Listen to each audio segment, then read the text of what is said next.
आदाब नाजरीन, अभी हम लोग इस वक्त शहर हैदराबाद की एक बड़ी मशहूर जगह जो कुतुब शाही डायनेस्टी के दौरान बनाई गई थी, किला गोलकुंडा के एक ऐसे मकाम पर आए हुए हैं। जैसा कि आप मेरे पीछे देख सकते हैं, कुतुब शाही दौर की मस्जिद है जो आज से तकरीबन कमोबेश 350 या 400 साल पहले जिसकी तामीर अमल में आई थी। लेकिन अभी ये मस्जिद हो सकता है कि आर्कियोलॉजिकल डिपार्टमेंट के अंडर में है, तो इस मस्जिद को गैर आबाद ही रखा गया है। मस्जिद की गेट पर आप देख सकते हैं ताला लगा हुआ है।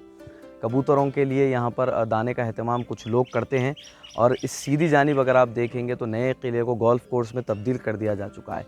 नए किले और पुराने किले में अगर आप देखेंगे तो डिफरेंस ये है कि जिस वक्त 1656 ईस्वी में जब औरंगज़ेब रहमतुल्लाह अलैह जब किला गोलकुंडे फ़तेह करने आए थे, 4 महीने की तकरीबन ये जंग चली थी, जिसके बाद किले की दीवारों पर इस कदर हमला किया गया। लेकिन किले की दीवारें जब उस वक्त नहीं गिरी थी, उसके बाद औरंगज़ेब अप्रैल के महीने में 1656 ईस्वी में यहाँ से चले जाते हैं। उसके बाद होता ये है कि किले के जो दूसरे वज़ीर होते हैं, उन्हें बादशाह की जान की फ़िक्र होती है कि ये दीवारें अब कमज़ोर हो चुकी है। उसके बाद नए किले की तामीर अमल में आई। जब नए किले की तामीर अमल में आई, नया किला बनाया गया, तो बताया जाता है कि यहाँ पर एक झाड़ का भी क़याम अमल में आया। और अगर आप इस बात को अगर हिस्ट्री में जा कर के देखेंगे तो लोगों का ये भी मानना है कि इस झाड़ को अरब ट्रेडर्स ने गिफ्ट किया गया था, जो आज यहाँ पर हथियान के झाड़ से बहुत ज़्यादा मशहूर है। अब यूँ तो कहानियाँ बहुत ज़्यादा है। लोगों का ये भी मानना है कि इस झाड़ में तकरीबन 40 चोर जो थे वो चोरी करके आके छुपे थे। इसमें कितनी सच्चाई है, ये बात तारीख़ के उन्हीं सुनहरे पन्नों में बंद हो चुकी है। लेकिन किसी को इस बात का अंदाज़ा नहीं है, ना तो इसकी ऑथेंटिसिटी कहीं से प्रूफ हो चुकी है। लेकिन हाँ, इस झाड़ में बहुत ज़्यादा स्पेशियस है और बहुत मोटा है। हथियान का झाड़ इसे इसलिए कहा जाता है, यूँ लोगों का कहना है कि क्योंकि एक हाथी के जैसा है, बहुत बड़ा है, इसलिए इसे हथियान का झाड़ भी कहा जाता है। आर्कियोलॉजिकल डिपार्टमेंट अगर इस मस्जिद को आबाद कर दे तो हो सकता है कि वक्फ बोर्ड की जानिब से एक किसी मौज़न या इमाम को मुक़र्रर किया जा सकता है, जिसके बाद यहाँ पर नमाज़ अदा की जा सकती है और ये मस्जिद दोबारा आबाद हो सकती है। इधर अगर आप मेरी सीधी जानिब देखेंगे तो यहाँ पर गोल्फ कोर्स बना दिया गया है। इसे आबाद करने के लिए जब करोड़ों रुपए लगाए जा सकते हैं, तो एक मौज़न को 10 या 12 हज़ार तनख्वाह में यहाँ पर क्यों मुक़र्रर नहीं किया जा सकता, ये हमारा सवाल है। अभी हम झाड़ की जानिब चलेंगे और आपको वहाँ के भी कुछ विजुअल्स दिखाते हैं।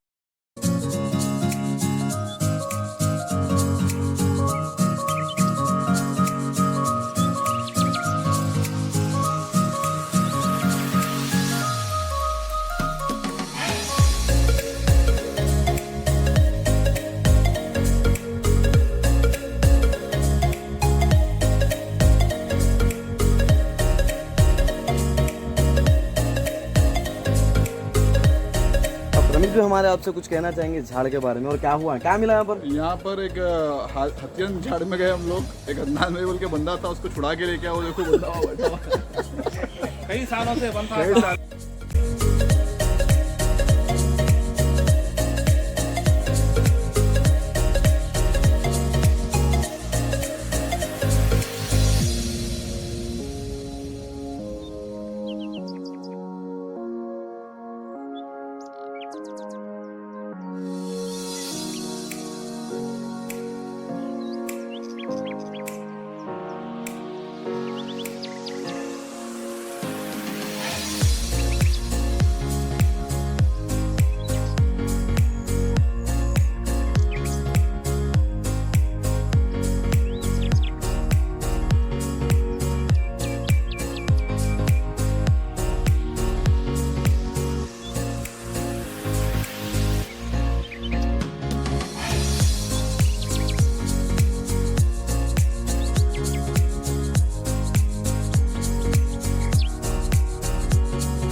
अभी हम लोग इस वक्त इस झाड़ के अंदर आ चुके हैं। हमारी पूरी टीम आई हुई है 99 एक्सप्रेस टीवी की। जो कहानी बताई जा रही थी 40 लोगों के रुकने की, वो यहाँ पर आप देख सकते हैं कि पॉसिबल तो नहीं है कि 40 लोग इतनी जगह में रुक जाएं। अगर यहाँ पर कुछ फ्लोट बने होते तो अलग बात होती, जो कि झाड़ में होते नहीं। यहाँ पर ये जो झाड़ में आप देख सकते हैं कितनी जगह, हमारे रिपोर्टर ने आपको भी दिखाया है यहाँ पर जगह। तो एक 10 आदमी शायद यहाँ पर रह सकते हैं, उससे ज़्यादा तो रहने की गुंजाइश नहीं है। अब जो कहानियाँ बताई जा रही है वो हमें नहीं लगता कि सही होगी। अब चूँकि 40 लोगों की यहाँ पर जगह नहीं है तो लॉजिकली भी ये बात गलत है। हाँ, ये बात सही है कि झाड़ काफ़ी पुराना है और इसके अंदर रहने की जगह मौजूद है, ये बात सही है। अब चूँकि ये आर्कियोलॉजिकल डिपार्टमेंट इसकी देखभाली कर रहा है तो बाहर इसके बैरिकेड्स लगाए गए हैं, एक वॉचमैन को लगाया गया है। मस्जिद बिल्कुल यहाँ से करीब है और इसके पीछे साइड में अगर आप देखेंगे तो गोल्फ कोर्स है, उधर सामने किला है और ये नए किले के अंदर आता है। ये 99 एक्सप्रेस टीवी को देखते रहिए, हम इसी तरह की अनोखी कहानियाँ शहर हैदराबाद की लेकर के आपके दरमियान आते रहेंगे।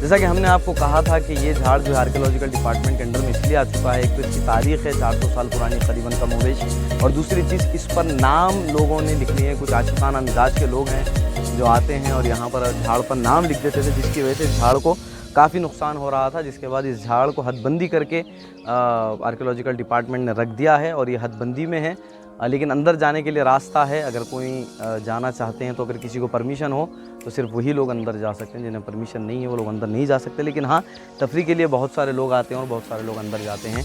E99 एक्सप्रेस टीवी आपके लिए इसी तरह की बहुत सी खबरें लेके आते रहेगा और हिस्टोरिकल मॉन्यूमेंट्स कवर करना, हमारे हेरिटेजेस दिखाना, ये हमारी सबसे बड़ी जिम्मेदारी है। और इंशाअल्लाह ताला इसके लिए हम एक बहुत बड़ी सीरीज़ चला रहे हैं, न सिर्फ हैदराबाद बल्कि तेलंगाना या आंध्रा हो या फिर महाराष्ट्र हो, जहाँ जहाँ हमसे मुमकिन हो सका हम जाएंगे और इसी तरह की स्टोरीज लेकर के हम आपके दरमियान आते रहेंगे। E99 एक्सप्रेस टीवी को फेसबुक पर लाइक ज़रूर करें और यूट्यूब पर सब्सक्राइब करें और कमेंट सेक्शन में ज़रूर बताएं कि आपको हमारी स्टोरीज़ कैसी लगती हैं।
इजी एक्सप्रेस 99 स्टोर आपके लिए ले आया है एक बिजनेस अपॉर्चुनिटी।